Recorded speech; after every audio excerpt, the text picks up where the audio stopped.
Your edge, only yours. How to find your secret weapon. There's an edge that only you have, and nobody else can hand it to you. Not a course, not a coach, not the smartest professor, not even AI. You have to discover it. Here's why. The research on how people work is exploding. Neuroscience, psychology, behavioral science, human performance, and now AI. They each produce in a year more than anybody could practically read. Almost none of it reaches the people who could really use it. It stays locked in academic journals and jargon that doesn't necessarily reach contact with real meetings. Closing that gap between research and practical advantage is what I do. But the research alone won't give you an edge. A secret weapon can't be handed to you because it lives at the intersection of three things that only you can bring together. One, the context that you're in. The challenges and opportunities and dynamics and resources and market that's shifting in front of you right now. Two, the way you're wired. How only you are built. Your strengths, your cognitive style, your preferences, your abilities. Three, the patterns and principles that research already knows about how people work. Your secret weapon emerges where all three meet. Discovered, not handed over to you. If you've already discovered one of your secret weapons, keep using it, hone it, develop it, refine it, strengthen it. If you have not found it yet, keep learning. Try using new things each week until you find it. When you find one that uniquely fits your intersection, you know it. It clicks. Then it's time to double down. That's the sound of finding your secret weapon.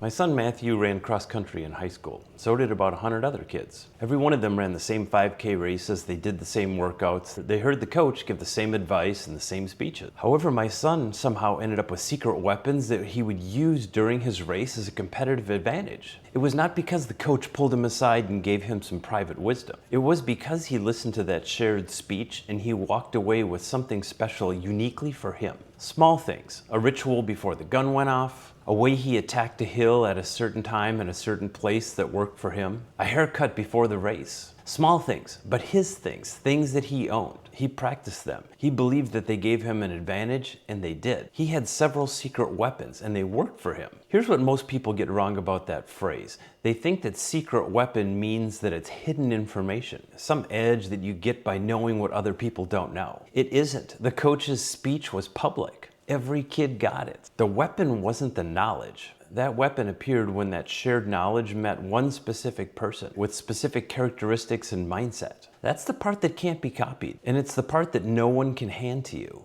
Your secret weapon lives at the intersection of three things we'll cover in this video. Get it right for you and you start operating from an advantage that only you have that's uniquely yours. Let's dive straight in.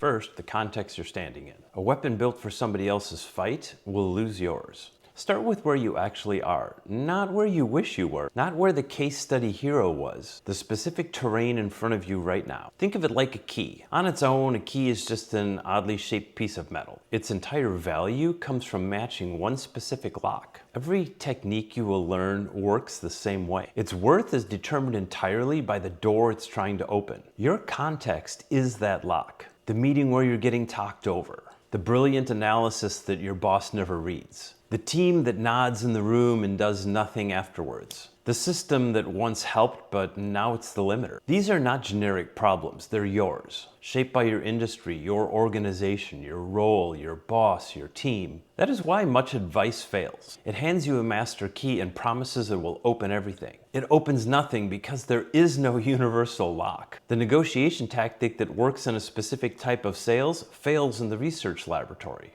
The method that works to influence one board of directors might not work with another. The advice isn't wrong, it's just built for another door. The presentation technique built for the keynote stage might just fail in a one-on-one. So get specific about your context. Let's borrow the formula from Christensen's Jobs to be Done. When a specific situation hits, I'm trying to make a certain kind of progress so that I can reach a specific outcome. I want to communicate better is just too vague. Instead, when I present to a skeptical executive team, I'm trying to earn their trust and their recommendations so the decision moves forward. Question for you, where does your value leak out before it reaches anyone? Name the exact moment when you're getting stalled. Once you have it, you've defined the lock that your secret weapon has to fit. The second element is the way you're wired. Don't try to borrow other people's strengths, build your own. We are each wired differently and have different preferences for how we operate. Some of us process out loud and find the ideal while we're talking. Others need silence and a blank page before anything materializes. Some can just read a room by instinct. Others miss every social cue, but they can see the underlying systems working. None of these is better, they're just different operating systems for different people. Here's the trap. We watch somebody succeed and we try to copy that move without realizing that it was built on the way they're wired. The charismatic leader that commands a room by sheer presence is running a program you may not have installed. When you try to run it anyway, it might not work because you're forcing your hardware to execute someone else's code. It stutters, it crashes, it locks up. You conclude you're bad at influence, when really you just tried to borrow the wrong technique for you. Neuroscientists talk about the brain's tendency to move to what they call neural efficiency. What that means in plain terms is the brain gets faster and stronger at doing what it already does well, and it pays a steep tax when it's forced to operate against the grain. The way to apply it is to stop fighting your wiring and to start weaponizing it. That's why tools like Clifton's Strengths Finders exist, to maximize your strengths. The quiet systems thinker doesn't need to fake charisma. His secret weapon is the one-page clarity that suddenly makes the loud people in the room stop and listen. The empath who reads the emotional undercurrents in a room doesn't need a rigid framework. Her weapon is knowing exactly which person to talk to before the meeting even starts. Your wiring is not the thing that's holding you back. It is the raw material of the edge that only you can sustain. Borrowed strengths fade the moment that you stop performing them. A strength built on how you're actually made never runs out. The question is not how do they do it? The question is what can I do that they can't? Powerful and emerging tools and techniques. The third circle is about how the field is advancing. There's so much new research and so many new tools out there, libraries of them. You don't have time to read it all, and that's okay. That's the point. There's an enormous growing body of research about how people think, decide, focus, connect, and act. Neuroscience, psychology, behavioral science, organizational research, the study of human performance, and now artificial intelligence. The research is more rigorous and useful than it's ever been, and it's expanding faster than any human could possibly track. You need a filter to find new tools. That's why I ask people what they've been reading and what they've been learning. To mine it all yourself, you need to pick the fields of study, find the right journals, get past the paywalls, decode the jargon, and then you would need to translate those statistical findings and what you could practically do in your next conversation. That's a full-time job. In fact, several full-time jobs, and you already have one. So the proven patterns, the tools, the techniques that are emerging in research sit there unused. They're like tools that are locked in a warehouse that no one has the keys to get into. This is the circle that I spend my life inside. I find the principles that are buried in the research, strip off the jargon, and hand it as something to you that you can pick up and use. Whether it's neuroscience, organizational psychology, artificial intelligence, or the science of culture and behavioral change, I'll hand one to you each week to see if it might be a fit with your context and your wiring. If you've already discovered what works for you, keep using it. Strengthen what you have, iterate, refine its edge. As Bruce Lee said, I fear not the man who has learned 10,000 kicks, but I fear the man who has practiced one kick 10,000 times. It's all about finding what works for you and achieving mastery through repetition. The research is the public speech that everyone hears. What you do with it is what makes it yours. So experiment, find the kick that works for you and practice it.